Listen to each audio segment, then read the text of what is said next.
firstly, thank you very much, Mr. Sumanta, for letting us come here and do the office and talk to you. Yes, So, good to meet you guys. do you mind just telling us a little bit about your position at Citi and also how you got there? So school, uni, post-grad, and the jobs that you've done. Sure. So it's been a longish journey, but quite an eventful one. So what I do in Citibank is I head up a trade product called Export and Agency Finance, and I also look at trade architecture and functions for the Asia region. Trade, as you know, is about cross-border movement of capital, goods, and money. And this function within Citi effectively intermediates and facilitates that flow. So that's the department that I am in. I look after the Asia region. So we are based out of Hong Kong as headquarters, but my team is dispersed around the whole region, including Korea, Beijing, Singapore, and some of the other countries. So that's what I do. I'm a managing director in the group, and we have a business which is roughly around, it generates about revenues of roughly around $300 million. So that's what I do. About my journey so far on how I got here. I grew up in India and did all my schooling and my undergrad and graduate studies in India. I am a mechanical engineer, and after my mechanical engineering, I worked for a company called Tata Steel, making steel, and it was very interesting, but it was also, I wanted to develop more on strategy, on business, etc. And I did my MBA after that. And then I worked for a company or a bank called State Bank of India for a couple of years. But obviously then there was an opportunity with Citi to look at structured financing, leveraging my engineering knowledge and my knowledge of finance to look at cross-border trade projects. And that's what excited me a lot. I joined Citi in 2000 and have been looking, I initially started at looking the India region, and then moved to London for a little while, and then came to Hong Kong in 2003, looking at the Asia region. So it's been almost 19 years in Hong Kong, based out of Hong Kong, but looking at the Asia region, and it's been a fantastic learning journey for me. So that's what I do, and that's my journey so far. So I know you said that you worked at a steel company before, but in the back of your head, was there some part of you that always wanted to be a banker, or was it just something that just came up? Banking provides something which is unique because banking needs a very deep understanding of a vast variety of fields. Whether it's not just finance, it's not just numbers. It's about the industry, it's about the economy, it's about the geopolitics that is out there. And being in banking allows me to be a part of strategic discussions with companies rather than being an expert in one function within one company. And that is what attracted me to banking. So management and strategy. So that's why, even though mechanical engineering and the steel company was exciting, it was narrow, and I wanted to widen that scope, which is why I opted for doing an MBA and then going into a much wider field and scope, as you can see by the job that I described and what I do. And what is a common myth you find about your job or field of expertise? The common myth that I find is it's all about numbers, but we are as much a tech company today as any out there. As you can see, the whole world is changing. Payment intermediation, you can do it on your phone nowadays. It takes a second to transfer money from one place to another.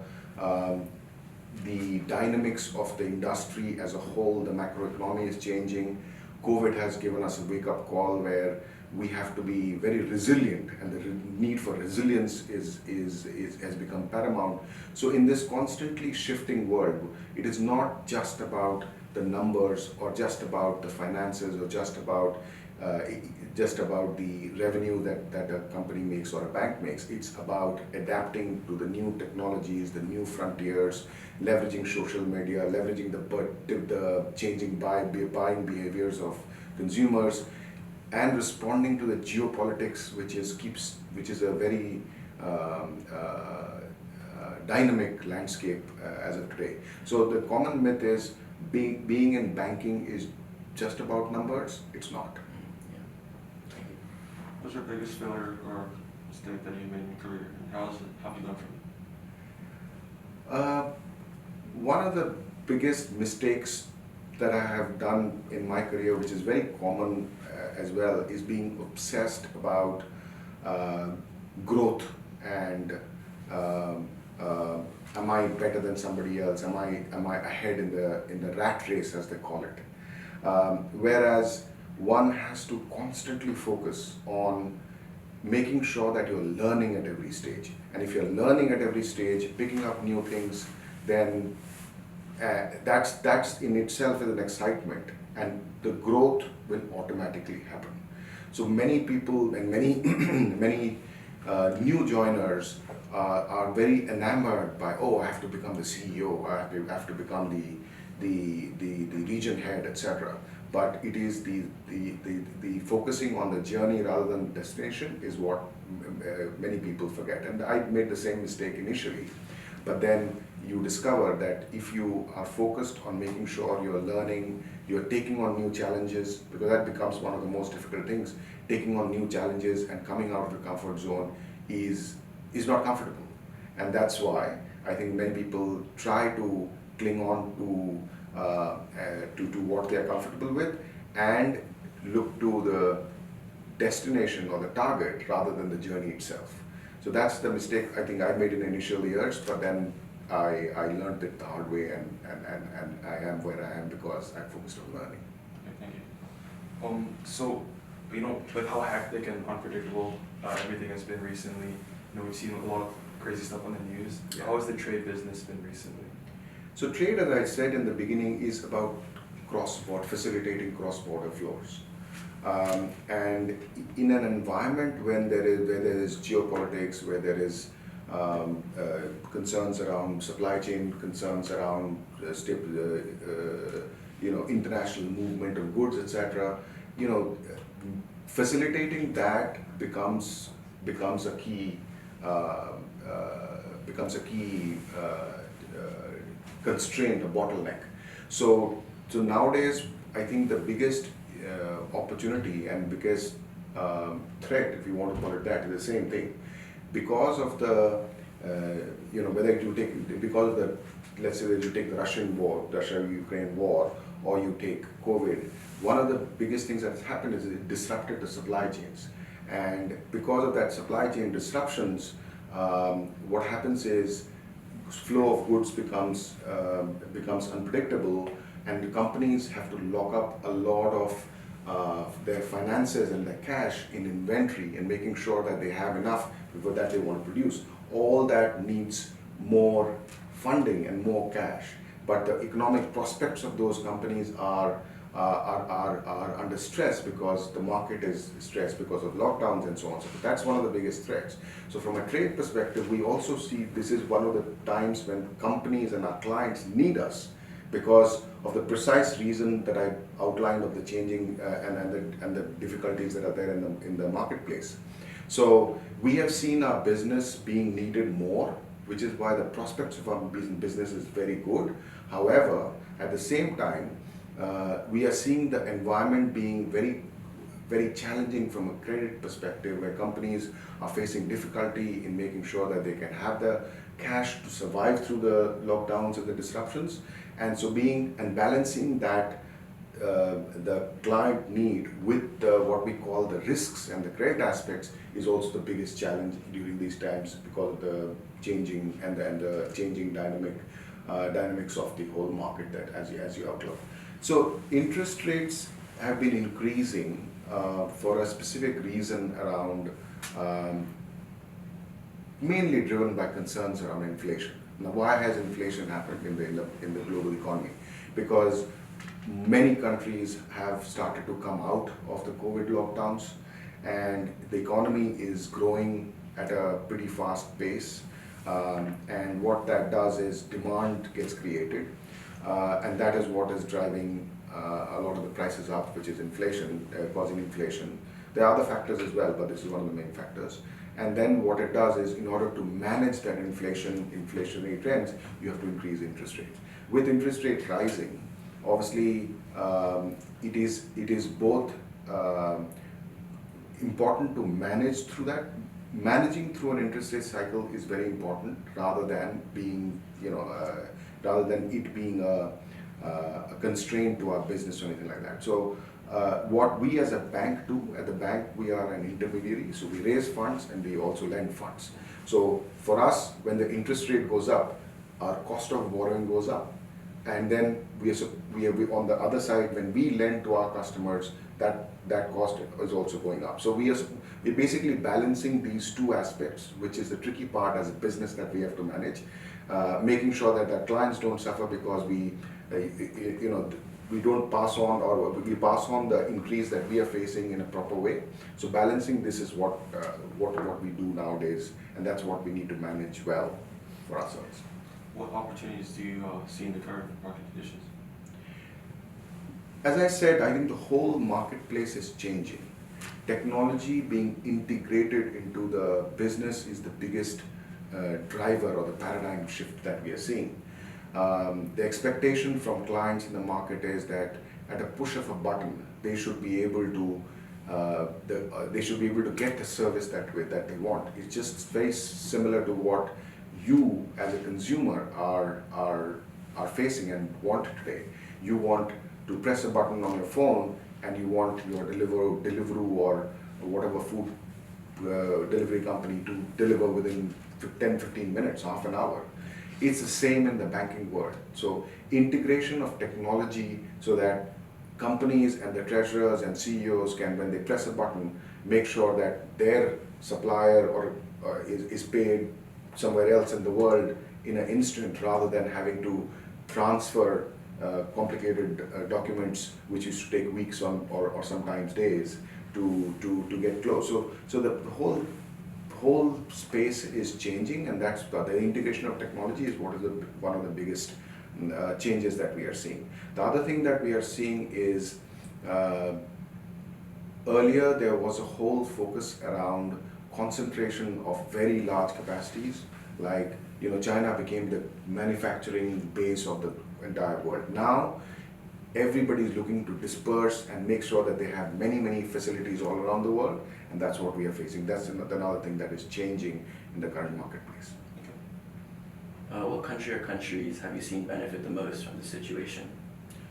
I think that the countries that have responded well and managed the current COVID crisis, and that they're the best, have gained from it.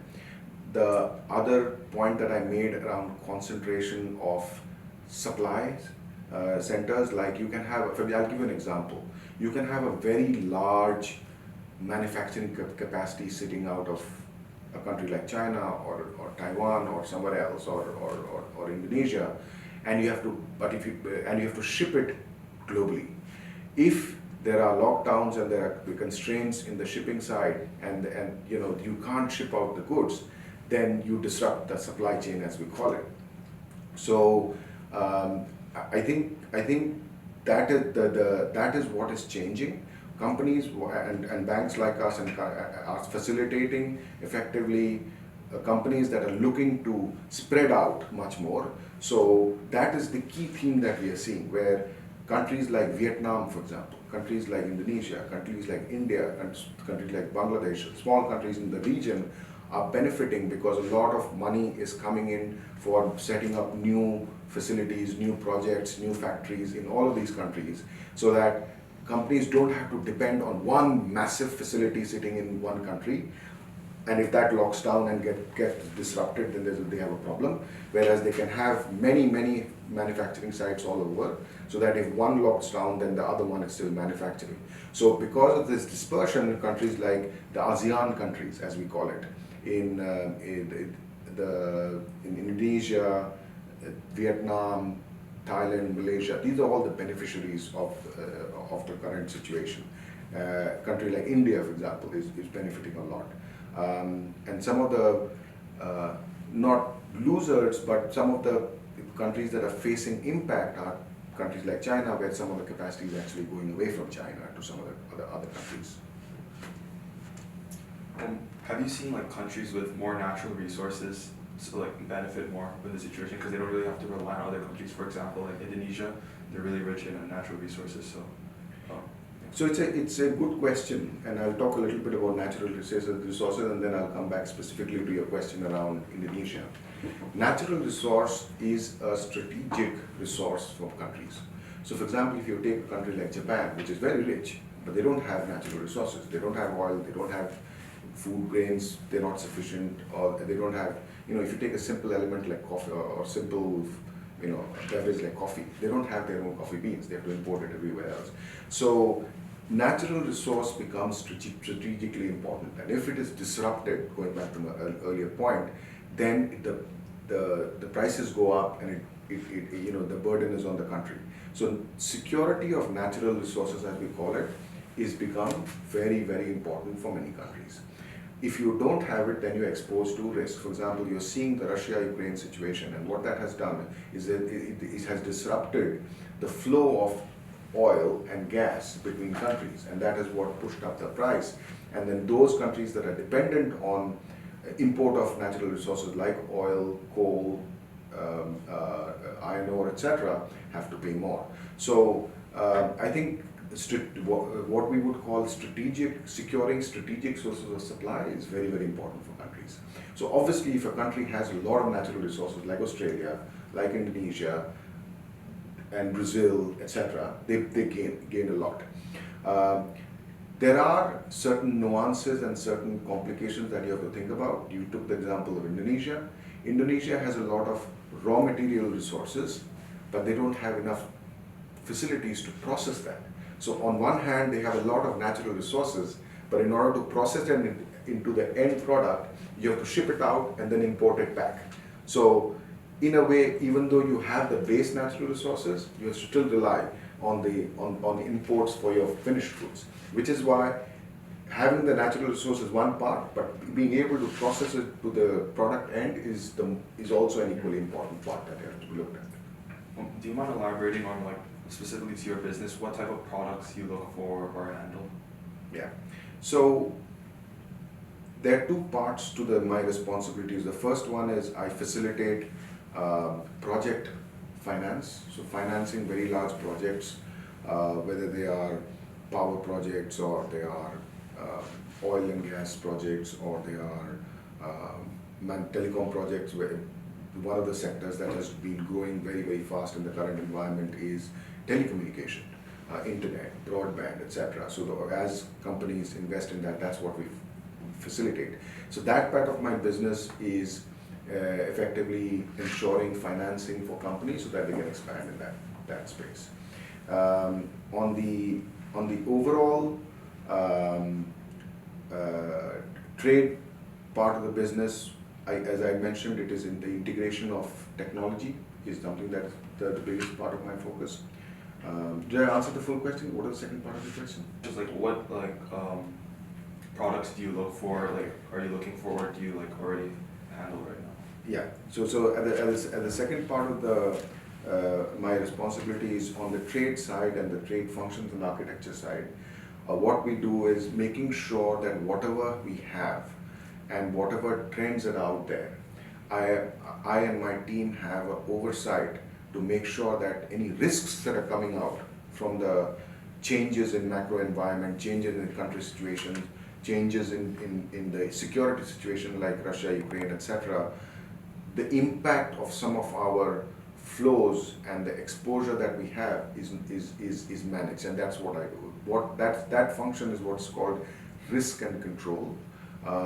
So we manage. So as you know, we have a lot of financing out to a variety of companies globally, and it is important to make sure that when we have provided that financing or lent that money to companies, on a multi-year basis, that we are managing it properly. If there is an impact that we see in one particular company or a country, etc., that we manage the exposure down or hedge ourselves or keep a safety net for ourselves, that we can actually make sure our money comes back. So that is what we call risk and control.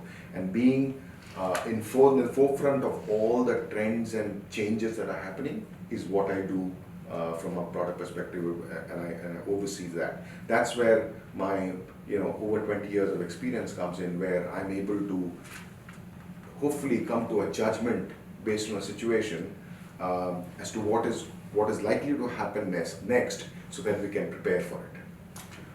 With like the current conditions, is your business right now in more of an expansion or like more of a contraction mode? We are in an expansion mode. There are certain things where we continue to become more efficient. I won't call it contraction, but it's more becoming more efficient.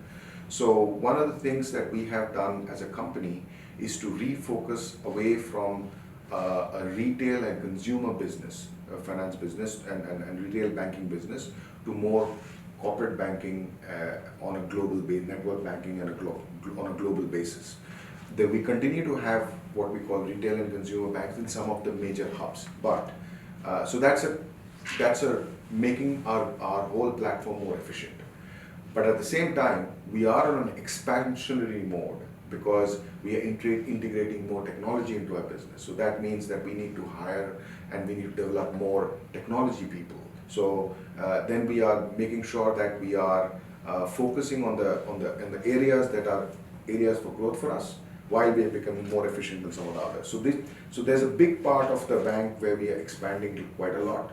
You would be seeing a lot of people that we are hiring, that a lot of young what we call management associates that we take from the market, as we develop them and make them ready for the new world, which is much more tech savvy, much more tech integrated. So that's where we're expanding, and we're making ourselves a little more efficient on some of the on the other side of the business. If a challenge arises, just any challenge in general, how do you approach that challenge to make it more of like an opportunity and see it as an opportunity rather than like a negative? Sure. So if you really take a situation around some of the points that I talked about, risks and that we are exposed to as a business, that is a challenge for us. So if, for example, there are situations where there is a change because of a security situation, like a war situation in what we are seeing in Russia and Ukraine, we have presence in both countries. And how do we manage that exposure, manage the presence, look after the people, in our own people in terms of the company in both those countries, making sure we navigate through that is one of the most important things for us. That is the biggest challenge that we see today. The other big challenge that we see is if there is a lockdown in one particular country, how do we make sure that the services we provide to our clients continues uninterrupted? So that's what we call continuity of business. Continuity of business is, are we set up infrastructure-wise to be able to ensure that all our employees work from home, that all our employees are safe, that all our employees have a contingency plan. If, for example, there's a war situation, how do we evacuate them? And so those are some of the challenges we have. And the most important thing that we have seen is planning for those contingencies. If we have the plans for the contingencies and the challenges, then they sort of kick in and help us through those challenges. Some of it are possible challenges, and some of it is completely unforeseen. So for the ones that are possible, being prepared for that, scenario planning and having the infrastructure to be able to withstand that is what we would call resilience. So making sure that a business is resilient to withstand some of these challenges is what we focus on.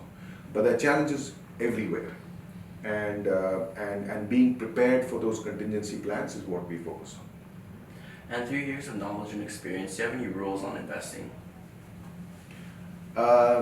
Investment is dependent on the objective that one has, and the objectives could be Am I looking for a very long-term investment? Am I looking for a short-term profit? Am I looking to ride a wave, as they call it, or am I looking for a investment that would give me returns in the long run? Do I believe in certain trends that are going to come in the future and I invest in it? So they're depending on what the investment objective is to your. So it's not a simple answer to the question, because depending on the investment objective, you will formulate an investment strategy. So, for example, if the investment strategy is getting a return in the long term, then it is very important to figure out what is the theme that we believe is a winner in the long term. So, one of the things that we have invested in, we believe that investing in what we call ESG, environment and social responsibility related projects, sustainability related projects, is the future, and that's what we have committed to as well as a bank from a net zero perspective.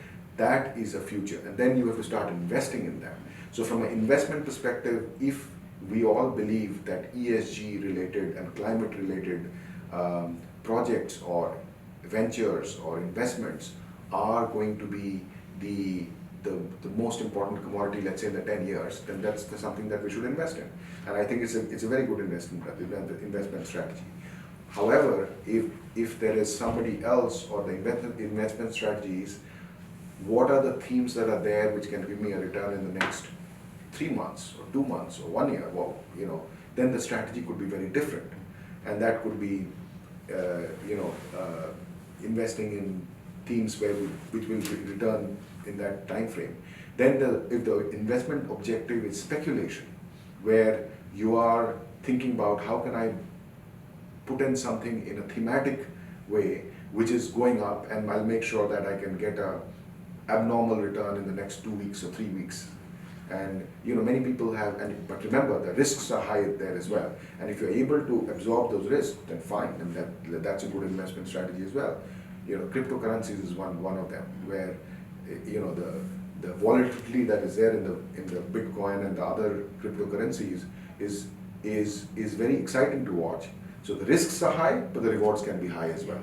So it depends on the investment strategy you have.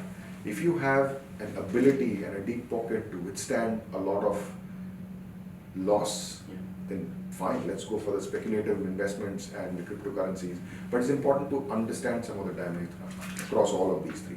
So defining an investment objective and having an investment strategy around to match that objective is how you should look at it. I give you 3 examples of 3 different strategies. Yeah, and what's an important life lesson you've learned throughout your whole career so far? I go back to the point I made. The biggest driver should be being able to look out and seek out opportunities to continue learning. If I keep doing the same thing over and over again, I can become a super specialized person in that aspect, but I'm not learning new things. So having that hunger to make sure that you're learning new things is the biggest life lesson I have. And the related life lesson along with that is actually pushing oneself out of your comfort zone. And if you are able to push yourself out of your comfort zone, it prepares you better for the challenges that are going to come in your career life in future. What would you say is an important, I guess you've already kind of covered it, but when you're looking at your team specifically, what do you look for? And what personality traits or strengths do you look for in people? Sure. We are a large organization, and we are a multi-jurisdictional or multi-country organization.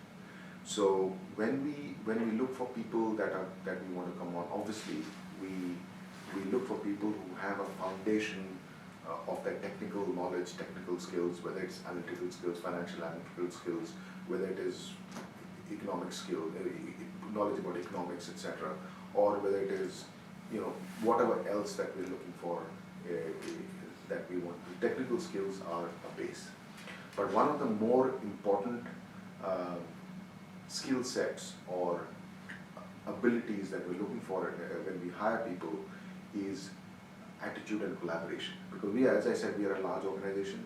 we have multifunctional teams, we have to work in team settings, we have to work, we are not individual contributors, and especially in our business, which is trade and treasury solutions, we are a long chain business. So each chain has to be one strong and second linked to other links in the chain. Unlike a trading business when one specialist is contributing and generating business, here we are a large organ, and therefore we see combination of ability to collaborate and partnership and having the skill sets to be able to work in a team setting is equally important as technical knowledge. So a combination of these two is what we are looking at, and I go back to that first point that I mentioned about being hungry and being hungry to learn is a very, very important trait, because if you're hungry to learn and you show that inclination that I'm yearning to learn, it automatically fills in the attitude to collaborate, being able to harness the knowledge that is important to as a foundation to do your job. So a good balance between technical skills and personality traits for collaboration and teamwork and partnership is the other two aspects that we look to balance when we hire people. And who's been the most important professional mentor to you?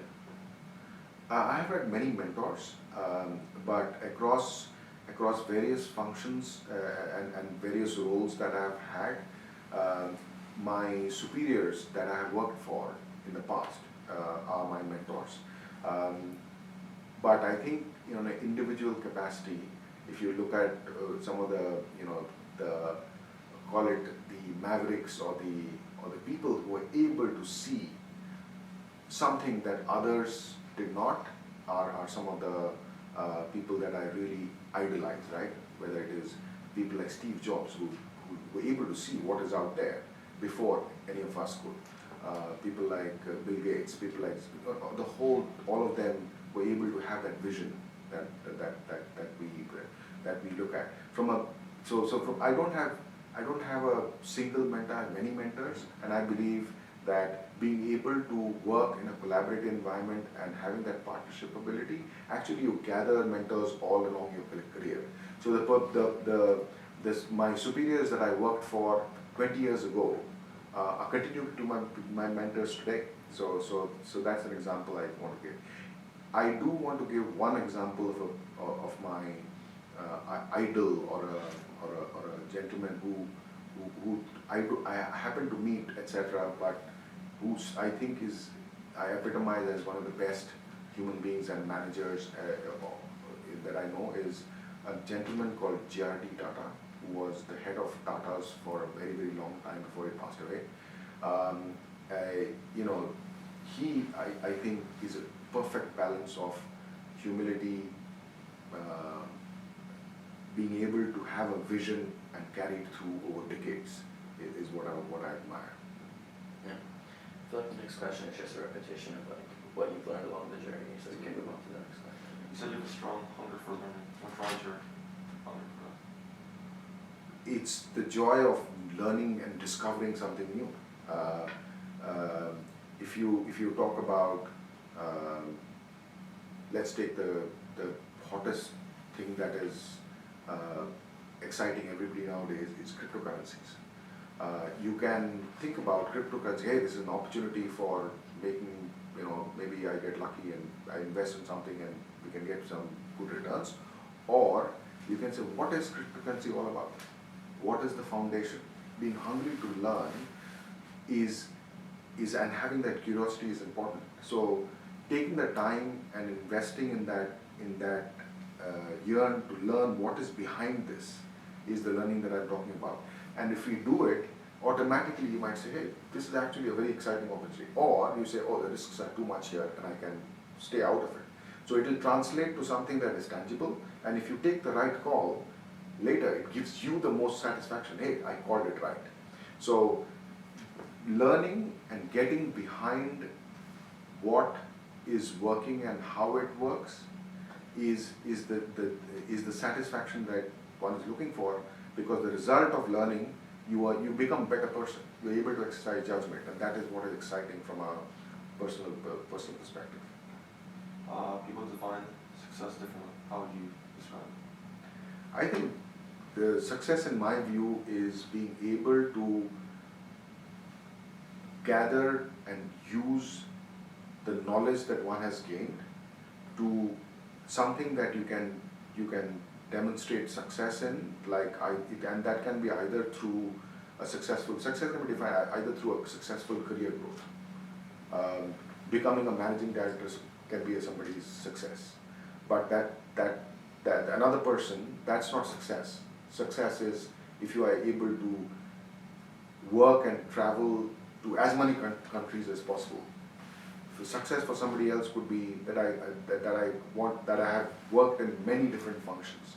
So the definition of success for different people is different. For me, success is having facilitated projects and value accretive initiatives globally that I can say I'm proud to be associated is what I define as success. So over the 25 odd years that I've been working, I have seen the projects that I have facilitated actually result in public good today after 10-15 years. And that is, in my view, I have facilitated those projects in those countries, and that's for me success. The fact that I have grown in my career is incidental.